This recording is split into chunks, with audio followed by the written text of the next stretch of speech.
Hello, good morning, everyone. Thank you so much for the awesome intro, Marlene. So like she said, my name is Kiyomi Negi-Tran, and I'm usually on the Chicago team as a digital illustrator. So some of you, if you've been to the Chicago team events, every month you might see me creating the visual summaries of each speaker. But this month, I get to be in front of the camera because we have this very special opportunity, who's also our venue host here, Joby Art Center, a world-renowned arts and community collective building erected by the Zhou brothers from China. And we, Kyoto Aoki, my co-curator, and I are having this exhibition called Shiko Kairo 3, Patterns of Thought, that began today. It opens today and it lasts until May 31st.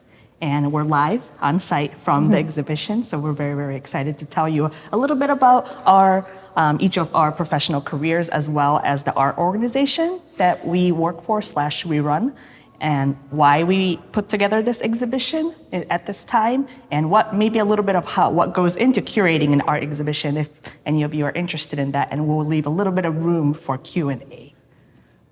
Yeah. So. Hi, good morning, I'm Kyoto. I think we're now on screen, and like Kiyomi-chan said, we are live from the Joby Art Center, and this exhibition is presented by the nonprofit arts organization that both of us are a part of. That is directed by Tatsuo Aoki, and it's called Asian Improv Arts Midwest. And we are a nonprofit arts organization, and our main programming is based in the traditional Japanese arts. And we have 4 traditional performing arts departments, and that's Taiko, the Japanese traditional drum, which both of us are a part of. I'm a Taiko artist, and Kiyomi-chan is part of the professional performing crew. And we have classic Japanese dance department called Shubukai, as well as a shamisen department. Shamisen is a Japanese 3-stringed lute. Perhaps if you've seen it before, it kind of resembles a banjo. And that's a Toyoaki shamisen group. And those are the 3 kind of main performing arts departments that we manage. And I come from a traditional performing arts background. So my father grew up in a performing arts household in Tokyo, and is passing on kind of this tradition and lineage here in Chicago. And both of us are Japanese, second generation Japanese. So our parents are from Japan. And so we grew up in Japanese household, speaking the language. Our grandparents are there. We haven't been able to visit in the past year, of course. That's kind of influenced the way that we approach our artistic practices, both as musicians, but also as visual artists. And yeah, so that brings us to kind of this gallery space. You can kind of see, this way. A little sneak peek. Behind me. A little sneak peek of the show. We would encourage anyone who's in Chicago to come visit the Joby Art Center. They are taking appointments. It is by appointment only, but you can actually see the physical space. And this exhibition really is part of our visual arts programming initiative to highlight Asian and Asian American artists who are working outside of the kind of stereotypical confines or mainstream confines of cultural identity-based, diegetic work. Because we believe it's really also important to highlight Asian and Asian American artists, right, who have been left out of the mainstream narrative, but also respect their artistic practices. So not all, Asian and Asian American artists make work about being Asian.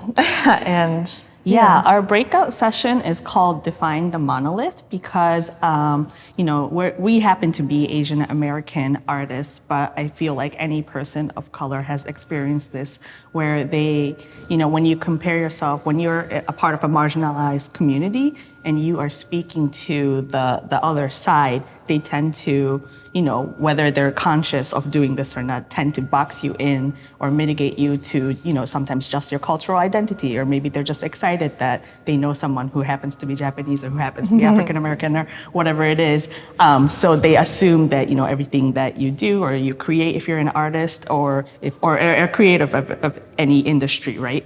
And everything that you do, they want to kind of circle it back or connect it back to their cultural backgrounds or ethnic heritage, which, you know, then there are many artists that do that and create beautiful, beautiful works. But we just wanted to kind of open up the horizon and speak on that, saying that, well, that's fine and all, but there are so many of us that have more stories to share beyond our ethnic backgrounds. And the content of our artwork doesn't have to be minimized to just that, you know. And then we felt that this is actually a third iteration of this art exhibition with this ongoing concept, but we often felt growing up as performing active, you know, musicians and Asian American or Japanese American artists in the Chicagoland area, especially in the Midwest, even in the United States, you know, compared to the coastal cities where there might be a more diverse population of Asian communities out there, but especially in the Midwest, they see that, oh, like you play Japanese drums or you're a Japanese woman, so you must make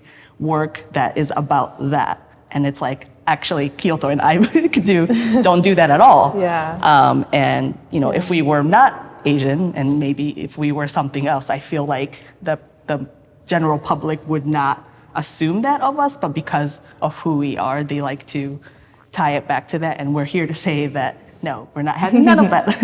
And that there is a different way to approach artists and to highlight and support, you know, artists of color who are working in this mode. And we also find, at least for us as Japanese, part of the Japanese community, that we are of a specific generation, which is a post-war second generation.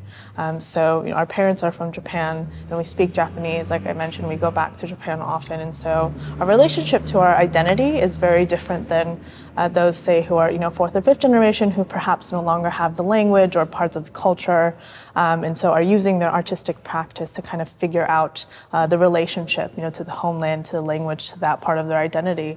But for us, you know, we you know, grew up in bilingual households, and you know, when I always say when I'm here at home in Chicago, I'm Japanese, but when I go to Japan to visit my family, I'm American, and both are true and both are not wrong, and I don't have a problem with that. And so in my visual practice, at least, you know, I'm analog photographer and filmmaker. I'm much more interested in the medium specificity and the process of making. So I'm interested, you know, in the cameras and the function of the cameras and the analog image making process from darkroom to alternative processes and this sort of thing that really are not necessarily always tied to me being Japanese. So all of the artists, this particular iteration, we have 11 artists who have some connection to Chicago.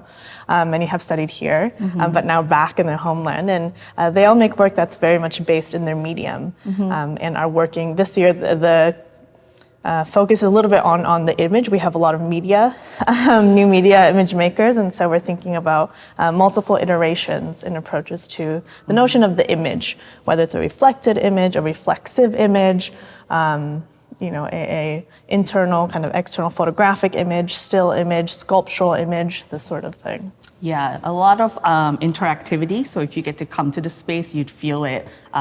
We have a lot of work by all the 11 different artists that fills every corner of this beautiful, beautiful large space that Joby Art Center has provided for us on their second floor gallery.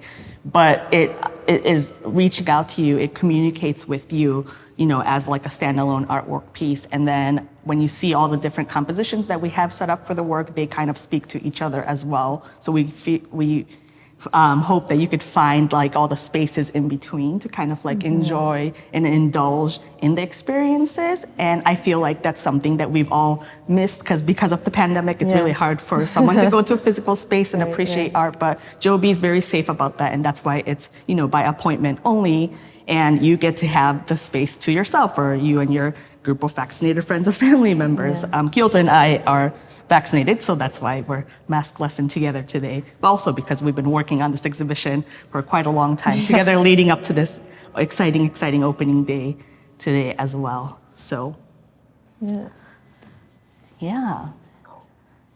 And perhaps we can talk about, our Taiko practice, we're both Taiko Oh yes, yeah, artists. we could dive into that too. At least, going back to what Kiyomi-chan was talking about in terms of how others are perhaps, canonizing our practice or wanting to catalog however they feel. But we are traditional Taiko artists, and so we are working with a traditional Japanese instrument, which I think has been a huge part in terms of formulating my identity, at least. And for myself, it's a part of the family lineage, so my father just happens to come from a traditional performing arts household, and so Taiko is less about investigating my cultural background than it is carrying on a family tradition. I always say if my father was a baker, probably I'd be doing that, running a baker, this sort of thing. But it certainly has helped, I think, solidify our intention in terms of how we're approaching traditional art forms as well. And through ARMW, which is our organization, we do a lot of community-based work too. So we do a lot of educational programming at schools that have a Japanese language program. So there are many Taiko groups in Chicago actually, but we're the only ones that can speak Japanese and are led by artists.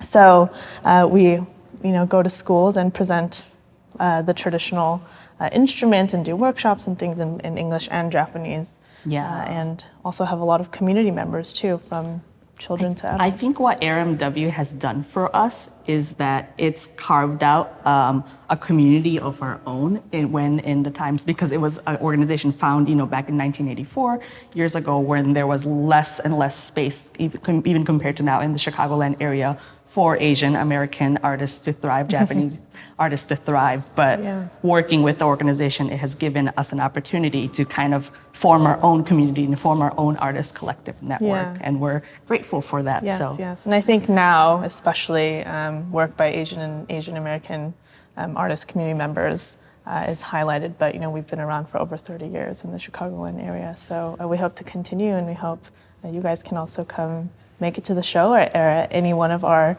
performances once the pandemic situation gets a little better. We do multiple Taiko performances and various other curatorial projects throughout the city.